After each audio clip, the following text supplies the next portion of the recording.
in the vast and silent abyss of space, where the stars were mere distant points of light and galaxies swirls of mystery, the long-range exploration vessel Erebus glided like a ghost. Its mission? To unravel the secrets of an unexplored sector of the Milky Way, a corner forgotten by time and civilization.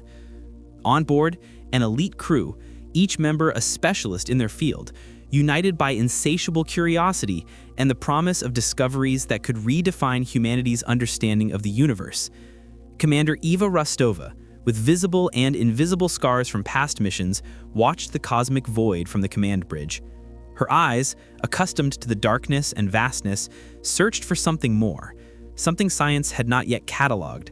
A previous mission, a miscalculation, an irreparable loss, weighed on her soul, making her cautious but no less determined. It was Dr. Eris Thorne, the team's xenobiologist, who first detected the anomaly, a faint but persistent signal emanating from a desolate, nameless planet lost within an asteroid cluster. "Commander, we have something here. It doesn't match any known pattern." His voice resonated with contained excitement, the passion for discovery overriding any caution. The planet, a gray sphere with no apparent life, orbited a dying red dwarf star. Its thin atmosphere and unusual rock formations suggested a violent geological history, but nothing that justified the signal. Thorne's curiosity was contagious, and Rostova, despite her apprehension, authorized the descent. "Exploration team, prepare. Jax, Kale, you're with me. Thorne, you lead the initial analysis." The landing capsule cut through the thin atmosphere, touching down gently on a rocky plain. The silence on the surface was almost deafening, broken only by the hum of the spacesuit's life support systems. The landscape was one of austere and desolate beauty, with jagged peaks stretching up to a deep purple sky. It was Kale, the engineer, who pointed first. "Commander, over there, that's not natural." On the horizon, a monolithic structure rose, a black, smooth obelisk that seemed to absorb the scant ambient light. There were no tool marks, no seams, just a perfectly polished surface that defied any geological explanation. It was alien in its purest and most enigmatic form. Dr. Thorne was ecstatic. His handheld sensors vibrated with readings he had never seen before. "It's impossible. The material composition doesn't match anything in our databases, and the energy, it's pulsing." As they approached, a strange resonance began to vibrate in the air, a low frequency that seemed to penetrate their bones. Jax, the security officer, tightened his grip on his plasma rifle. "I don't like this, Commander. My systems are detecting interference." Rostova felt a chill run down her spine, a dark premonition. But curiosity, the same force that drove humanity to the stars, was too powerful to ignore. The hours dragged on, and Thorne's team worked tirelessly. The monolith, once inert, began to emit a subtle glow, a pulsating light that seemed to dance at frequencies invisible to the human eye, yet resonated deeply within the mind. Dr. Thorne, absorbed in his readings, was the first to feel the effects: minor visual distortions, inaudible whispers at the edges of his hearing. He dismissed them as fatigue, but the intensity grew. Kale, more pragmatic, noticed failures in the communication systems and scanners. "Commander, the interference is getting worse. I can't maintain a stable connection with the Erebus." Jax, in turn, began reporting a growing sense of unease, a subtle paranoia that made him constantly check his surroundings, his hand always ready to draw his weapon. Aboard the Erebus, the support crew also began to experience strange phenomena: vivid nightmares, distorted memories, and a growing irritability among the crew members. Commander Rostova, still on the surface, felt the pressure. The artifact wasn't just an object of study. It was an entity that seemed to interact with the mind, with reality itself. "Thorne, what are your conclusions?" she asked, her voice tense. "Commander, it's a form of psychic energy, perhaps, or something that manipulates perception. The readings are inconsistent, but they indicate a neural resonance. It's affecting our brains." The revelation brought a new level of urgency. What seemed like a scientific discovery was rapidly transforming into an existential threat. The monolith's glow intensified, and the hallucinations became more vivid, more personal. Thorn saw his deceased wife. Jax saw his comrades fallen in battle. Kale saw complex equations unraveling into incomprehensible symbols.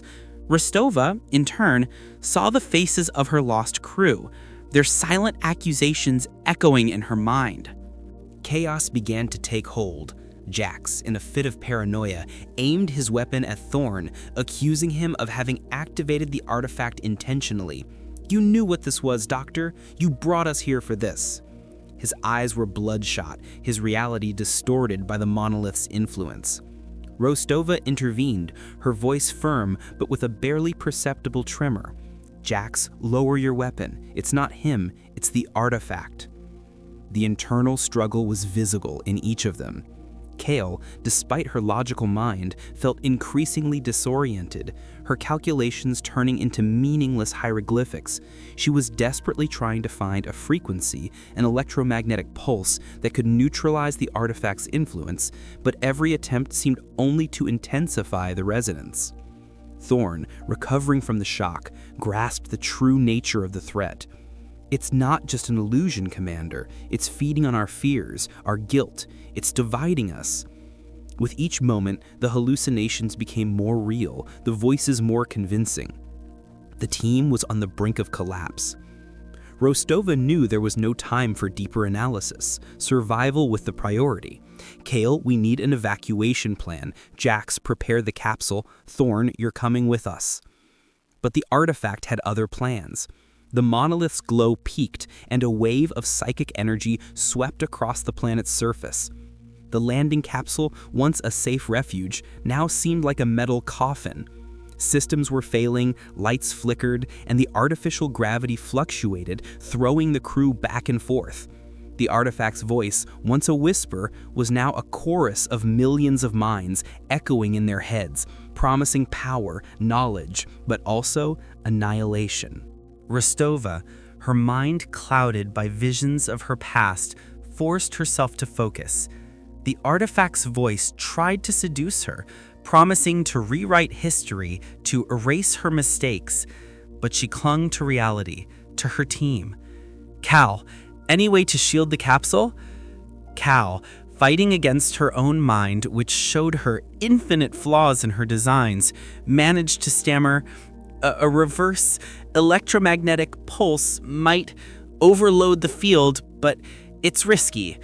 Thorn, despite his mind being bombarded with visions of limitless cosmic knowledge, understood the artifact's intent. "It doesn't want to destroy us, Commander. It wants to assimilate us. It wants us to become part of it." Jax, still panicked but with a flash of lucidity, saw the opportunity. "If it's a pulse, we can use the capsule's power, a controlled overload." Commander Rostova made a quick decision. "Cal, prepare the pulse.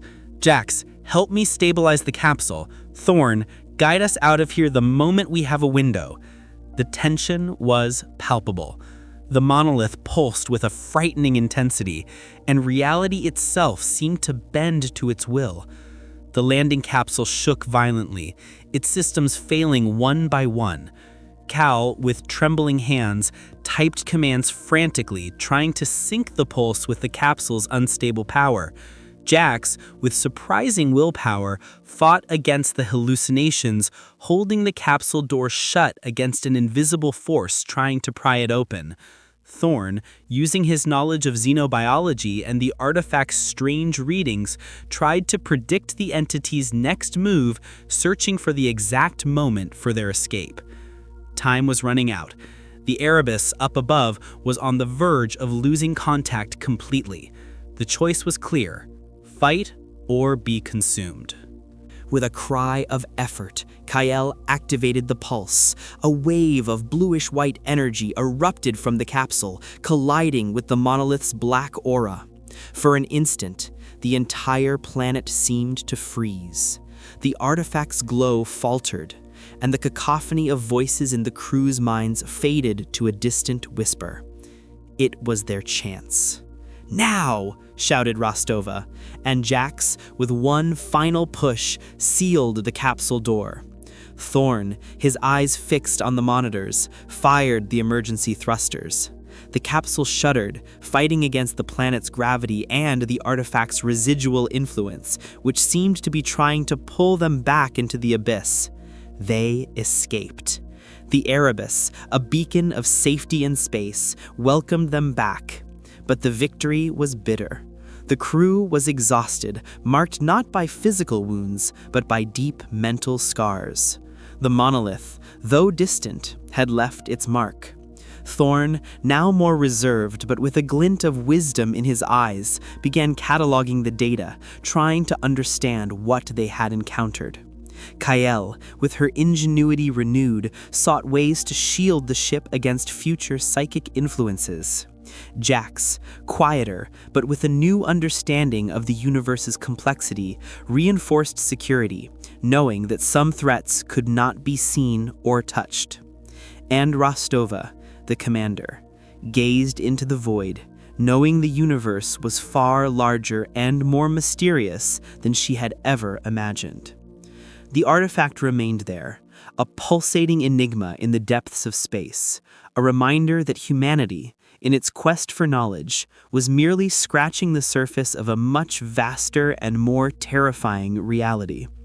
The shadow of the Erebus had passed over it, but the memory of what they found and what they almost became would stay with them forever. The journey continued, but it would never be the same again.